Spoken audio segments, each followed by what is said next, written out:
Welcome to the deep dive. This is where we take source material, really unpack it, and try to find those key nuggets of knowledge for you. Hmm. Today, we're looking at just one source. It's an audio recording, actually. Yeah, it's called Power Grab Obama Signs Bill .amazing.mp3.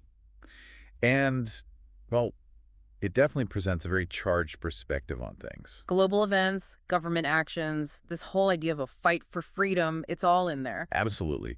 So for this deep dive, we're really going to walk you through the specific claims, the arguments made within this source, help you get a handle on its unique viewpoint. It talks about an information war, alleged threats to liberty, media. Exactly. Our job here is just to dissect those claims, understand them in the context of the source's own narrative, Yeah. and see what really stands out. Okay, let's dive in then. The source, it jumps right into what it sees as a pretty dire situation.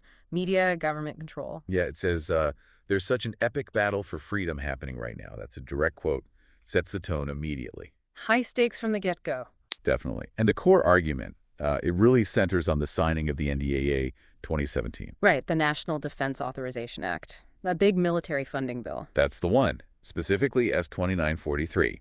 Signed by President Obama, the source makes a point of saying late on a Friday night, kind of suggesting it was done secretively. And the bill authorized, what, $611 billion for the military? Correct. But the source claims that's not what it was really about. It says it was, and I quote, all about funding the takeover of all communications. Wow, okay. That's a very different interpretation, a takeover of communications. How? Well, here's where it gets specific, or at least the source makes specific claims. It argues this bill puts intelligence agencies, Like the CIA. the CIA, yeah, and 16 others, it says, puts them in charge of the Board of Broadcast Governors of the FCC. The FCC, really? That's the claim. With a mandate, according to the source, to take over not just broadcast TV and radio, but cable too. And the internet. Yeah. Everything. So total control over information flow, basically. That's the implication. The source flat out calls it Obama enacting a ministry of truth. Like in Orwell's 1984. Exactly. That direct comparison. It's meant to evoke, this image of complete government propaganda and control. And the source suggests this wasn't just a one-off thing, that it connects to earlier stuff. Yeah, it definitely tries to build a pattern. It links this 2017 act back to the NDAA from 2013. Okay, what's the connection there according to the source? Well, the source claims that the 2013 act legalized the secret arrest of U.S. citizens, like disappearing them. Seriously. That's the claim. And also that it legalized domestic propaganda by the CIA. So you see the narrative building. Yeah, step by step towards more control. Exactly. So the 2017 NDAA is then framed as a crackdown on the First Amendment. It even quotes a headline, supposedly, Feds to legally crack down on First Amendment. And says the NDAA federalizes the internet, print media, all forms of communication. That's pretty sweeping. Extremely sweeping. And it doesn't stop there. The source points to other legislative efforts, too, to kind of bolster this idea of a coordinated campaign. Break what? It mentions the Countering Foreign Propaganda Disinformation Act of 2016. That was H.R. 5181. Introduced by Congressman Kinzinger and Lieu. Okay. Aimed at foreign propaganda. Officially, yes. Yeah. And also another one, the Countering Information Warfare Act of 2016 from Senator Rob Portman. Right. The source interprets these acts as setting up something called a Center for Information Analysis and Response. And what would that center do? Its job, according to the source's reading, would be to find sources of disinformation, analyze data, and then create fact-based narratives to counter propaganda, specifically foreign propaganda. But the source sees this differently. Oh, definitely. What's really interesting here is the source, InfoWars, explicitly identifies itself as being targeted, as being labeled fake news. So it feels personally attacked by this legislation. Directly.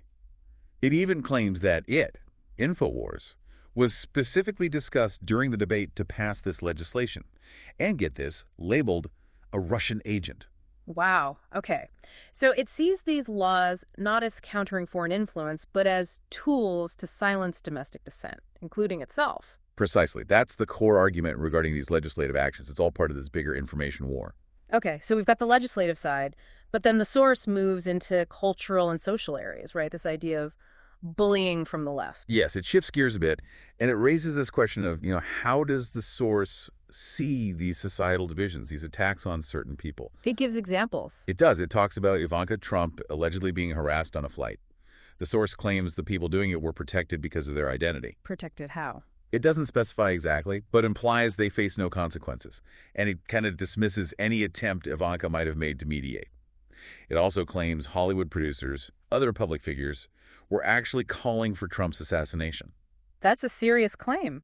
Very serious. It also mentions a specific case, a Florida man arrested for threatening Trump. But the source argues he wasn't charged just for his words, his free speech, but because he showed intent. It's drawing a line there. Interesting distinction it's making. What? Then it gets into something even more provocative, this white genocide idea. Yeah, that's a really charged part of the recording. The source heavily criticizes a specific college professor, George Mayer at Drexel University. What did the professor allegedly do? The source claims he tweeted, "All I want for Christmas is a white genocide," and that he teaches a course called The Problem with Whiteness. Okay. And the source contends that this kind of teaching, along with new textbooks it doesn't specify, are deliberately designed to cause total disintegration. Disintegration, how? By making white people hate themselves, essentially, promoting self-loathing.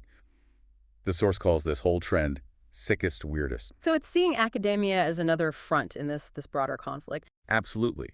It connects these legislative, cultural, and academic threads into one big narrative, which leads to its points about language itself. The war on words. Exactly. The source argues that certain words are being targeted, things like brown bagging it, or even older scientific terms like homosexuals or Negro. Targeted as what? As racist or hurtful. The source sees this as an attempt to control language, control thought. It even claims classic books like Huck Finn or To Kill a Mockingbird are being banned. Because, according to the source, they show people being racist, and that's now unacceptable.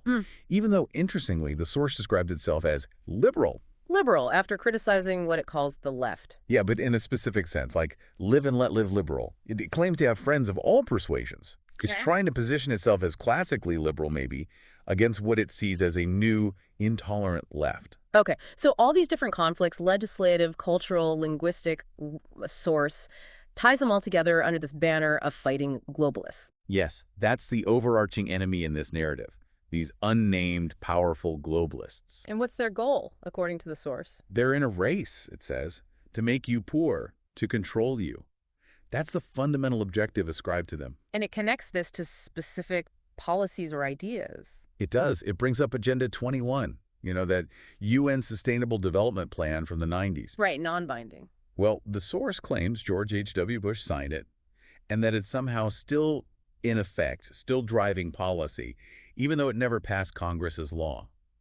It also mentions something called Cloud Pivot, which it says the New York Times claims was fake, implying it's actually real and part of this plan. Cloud pivot, that's obscure. It is. It's not a widely known term in these kinds of discussions. But the source uses it as another piece of evidence for this hidden globalist agenda. And here's where the source really elevates its own importance, right? Claiming it's fostering a global resistance. Yeah, this part is fascinating. It asserts its influence is huge, like worldwide. It claims Russia, even Putin, adopted its ideas about globalist banks infiltrating their country. Its ideas, meaning InfoWars ideas. Yes.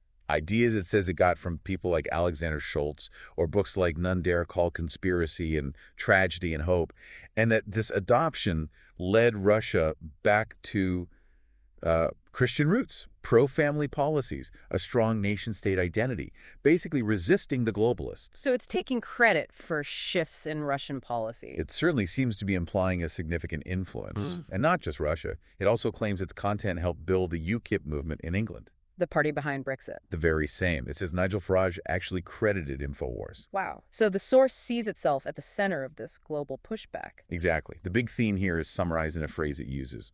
The answer to 1984 is 1776 worldwide. So a global American revolution, in a sense, fighting tyranny everywhere. That's the framing. A global fight for individual sovereignty against this perceived globalist tyranny, and it emphasizes its own role as a trailblazer in this fight. Does it give numbers to back up this influence? Oh, yeah.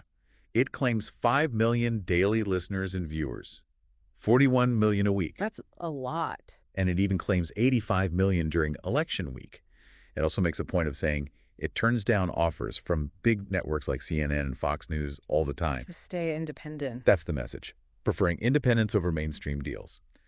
But it also adds a nuance, acknowledging that even within this resistance, there isn't total agreement. Like how? It mentions some Russian advisors, for example, who apparently advocate for a different model, something it describes as an ultra-right-wing, autocratic, super male, Darth Vader-based fascistic system. Darth Vader, seriously. That's the phrase used. It calls this alternative a death cult model, positioning it as another bad option compared to the evil West, but still part of the reaction against globalism. So, okay, we've unpacked the legislative claims, the cultural commentary, this globalist conspiracy, the source's own perceived role. As we wrap up, what does this all mean for you, the listener? What are the big takeaways from this source's very specific worldview? Well, this deep dive really shines a light on a viewpoint, held quite strongly by some, that there's this massive information war going on right now. Where truth itself is up for grabs. Exactly. And personal freedom is constantly under threat. The source consistently takes mainstream events, laws, cultural shifts, and reinterprets them through this lens of, hidden control and impending danger. And its closing message is pretty stark. Very stark. A dire warning, really. It talks about that epic battle for freedom again and living in a paradox, the best of times, worst of times. It paints a picture of high stakes.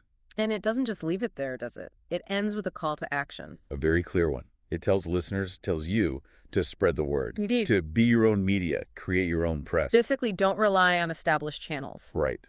It emphasizes needing to double down against what it sees as censorship, as filters being put up. It warns the next assault's coming. So it's urging immediate action. Yes. Calling for individuals, for you, to take action, to not let free speech, not let the internet be stolen.